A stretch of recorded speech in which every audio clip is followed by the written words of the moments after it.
On connaît les nominés. Salut les fraudes, j'espère que vous allez bien. On se retrouve pour une nouvelle vidéo pour réagir à la liste des 30 nominés pour le Ballon d'Or. On parlera également du trophée Copa et du trophée Yashin. Les nominés sont également connus. Je donnerai mon avis un petit peu sur les joueurs qui sont présents dans cette liste et les joueurs qui sont absents, qui sont les grands absents. Je rappelle que le Ballon d'Or aura lieu le 30 octobre. On le vivra en live ensemble quoi qu'il arrive. Mais en tout cas, merci à ceux qui prendront 2 secondes pour mettre le petit pouce bleu et le commentaire pour le référencement. Vous êtes les Gouts. Et on est tout de suite parti pour la liste du trophée Copa. Les 10 nominés sont Jude Bellingham, Gavi, Jamal Musiala, Eduardo Camavinga, Pedri, Xavi Simons, Alejandro Balde, Antonio Silva, Rasmus Højlund et Eli Wahi. Voilà pour les 10 nominés du trophée Copa qui récompense le meilleur jeune joueur, le U21, le meilleur jeune de l'année. Et dans ces nominés, honnêtement, je pense que Jude Bellingham prendra ce trophée Copa. Alors c'est vrai qu'il y a des joueurs qui ont été très bons, des joueurs avec qui ça peut un petit peu se discuter ce trophée, notamment éventuellement avec le bon vieux Jamal Musiala qui a été très bon avec le Bayern Munich, même si sa deuxième partie de saison est un petit peu moins bonne que sa première partie de saison. Il a été important pour le Bayern, il a été solide, même pendant la Coupe du Monde, il a été remuant, même si l'Allemagne a un petit peu foiré son mondial, mais c'est le joueur qui a été, il me semble, le plus décisif de cette liste. Jamal Musiala. Derrière, il y a le bon vieux Jude Bellingham qui a été très bon avec Dortmund, qui commence très fort sa saison maintenant avec le Real. Il a été très bon avec l'Angleterre pendant la Coupe du Monde, il faut le rappeler aussi. Il a fait une énorme Coupe du Monde. Donc Jude Bellingham a été vraiment très solide. Il a été vraiment très fort. Il continue de prouver maintenant avec son départ au Real qu'il est toujours sur une bonne lancée et qu'il continue d'être toujours aussi fort que ce qu'il a déjà montré, que ça soit en Allemagne avec Dortmund ou pendant la Coupe du Monde avec l'Angleterre. Donc Jude Bellingham, c'est très solide. Et pour moi, c'est le joueur qui prendra ce trophée-là, même si, pour moi, il peut y avoir un débat, comme je l'ai dit avec Jamal Musiala, il peut y en avoir un aussi avec Eduardo Camavinga. Alors Camavinga, qui pour moi a été très fort cette saison, et pourtant a un poste qui n'est pas le sien. On rappelle quand même qu'il a joué défenseur gauche toute la saison avec le Real Madrid, et il l'a très bien fait. Il a fait les efforts. Il a jamais rechigné et il a toujours accepté ce rôle-là que Carlo Ancelotti lui a donné. Et honnêtement, il l'a très bien fait pour un poste qui n'était pas le sien, je le rappelle. Il a fait, pour moi ici, de mémoire, il a fait un seul mauvais match. C'était contre City. C'était en Ligue des Champions, City, je crois. Je suis pas sûr. Dites-moi pour ceux qui se rappellent, mais il avait fait une seule mauvaise prestation, mais pour le reste, ça avait été vraiment très solide pour Eduardo Camavinga. Donc qu'il soit présent dans cette liste, pour moi, c'est totalement normal. Il a été vraiment très bon. Quand il joue à son poste, on n'en parle même pas, il est excellent. Donc Camavinga mérité dans cette liste et pour moi peut y avoir quand même discussion avec Bellingham, même si je le dis, je pense que Bellingham sera au-dessus. Bellingham a vraiment été incroyable tout au long de l'année avec son club Dortmund, avec l'Angleterre pendant le mondial et en plus avec le Real là sur ce début de saison. Et il y a également Alejandro Balde avec pour qui pour moi il peut y avoir une discussion. Alejandro Balde qui a été aussi lui une grosse révélation pour le Barça.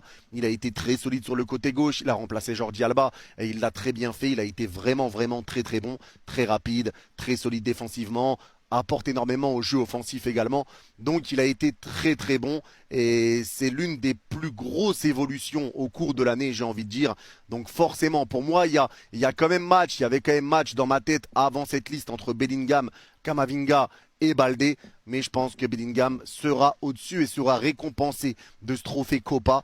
Après, on verra bien. Dites-moi vous en commentaire qui mérite ce trophée Copa. Mais pour moi, peut y avoir match, même avec Musiala, hein, qui a été très bon. Je le rappelle, même avec l'Allemagne, il me semble contre le Costa Rica, il a été exceptionnel, même si son parcours a été un petit peu plus compliqué au mondial, comme je l'ai dit, avec la Mannschaft. Mais en tout cas, voilà pour le trophée Copa, les joueurs nominés. Est-ce que pour vous, il manque des joueurs ?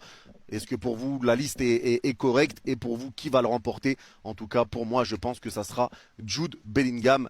Et on verra ce que ça donnera. Faut pas oublier non plus Xavi Simons, hein, qui a été très bon avec le PSV, qui maintenant est parti en prêt au RB Leipzig, qui a été prolongé avant avec le Paris Saint-Germain. Eli Wahi aussi qui a fait une belle saison, mais là c'est catégorie en dessous pour moi par rapport à des joueurs tels que Bellingham, Camavinga, Musiala et Balde.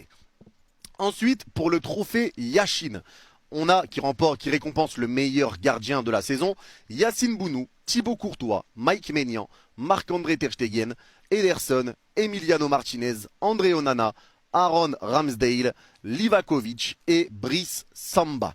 Et là, pour moi, il y a encore une fois discussion à avoir. Parce qu'on a déjà Yacine Bounou. Yacine Bounou, il faut le rappeler, il a été dans le parcours historique du Maroc pendant ce mondial. Il a été exceptionnel, je rappelle la séance de penalty et même les arrêts qu'il a fait tout au long du mondial. Le Maroc n'avait encaissé aucun but, même avec une séance de penalty face à l'Espagne, jusqu'à la demi-finale face à la France. Le Maroc n'avait pris aucun but. Et ça, c'est quand même très fort. Avec Séville, il a fait aussi une énorme saison. Il a été très solide. Séville qui a eu une période compliquée en plus en début de saison. Ils ont même terminé en deuxième partie de tableau en fin de saison. Mais ils ont quand même réussi à remporter cette Europa League. Et bien évidemment que Bounou n'y est pas pour rien. Donc en termes de trophées et en termes de travail, en termes de réussite, en termes de tout, pour moi, Bounou a vraiment été très solide cette saison.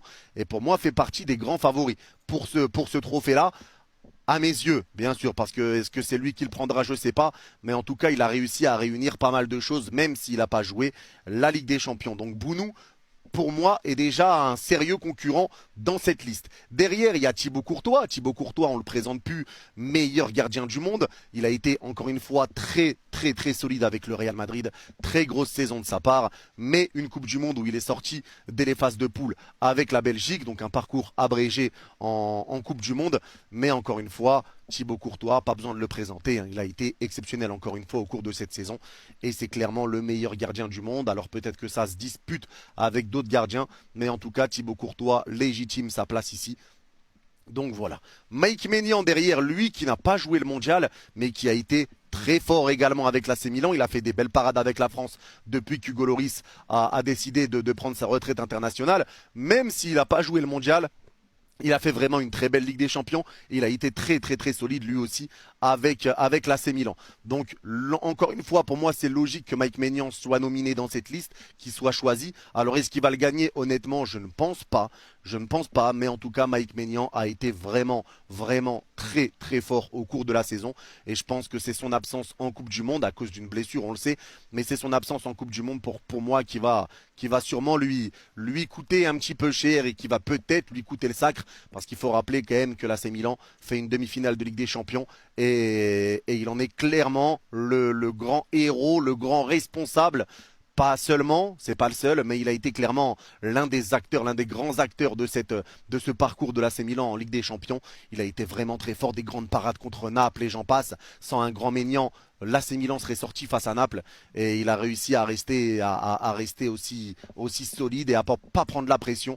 Donc grosse saison de Mike Maignan. Et derrière, bien évidemment, Marc-André Ter Stegen. Et Ter Stegen, pour moi, fait actuellement partie des meilleurs gardiens du monde. Il est top 3, ça peut se disputer aussi les deuxièmes, première place éventuellement. Ter Stegen fait partie des meilleurs gardiens du monde à l'heure où on parle. Le problème de Ter Stegen, encore une fois, c'est que lui, pareil, parcours en Coupe du Monde, la Mannschaft a eu du mal pendant ce mondial, donc forcément c'est compliqué. Mais au cours de la saison, il faut noter qu'il a fait énormément de clean sheet.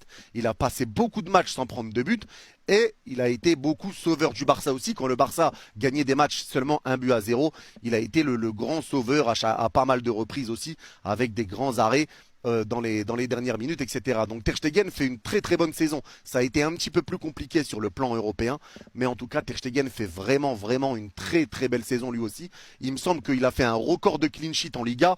Ça a été vraiment incroyable. Ça a été vraiment incroyable pour Ter Stegen. Comme j'ai dit, ça a été un petit peu plus dur sur le plan européen et forcément sur le mondial, mais l'Allemagne n'a pas été très loin.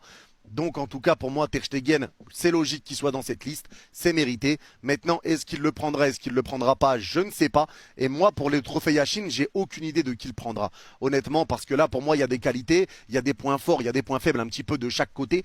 Donc là pour moi pour ce trophée Yashin, honnêtement c'est un petit peu dur. Donc dites-moi vous en commentaire pour vous qui va remporter ce trophée Yashin également. Mais en tout cas pour moi, la liste est assez complète. Ederson qui a remporté cette Ligue des Champions, même si vous savez qu'Ederson, j'ai un petit peu de mal avec lui. Je le trouve pas rassurant tout le temps, même si en finale, il a fait quand même des petites parades décisives.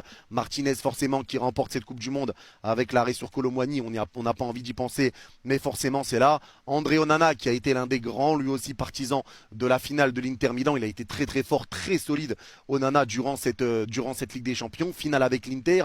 Il a été jusqu'en huitième de... non, pardon, il est sorti en en poule de la Coupe du Monde. Mais voilà, il a fait une grosse saison lui aussi. Ramsdale avec Arsenal, ça a été très très fort, il n'y a rien à dire. Livakovic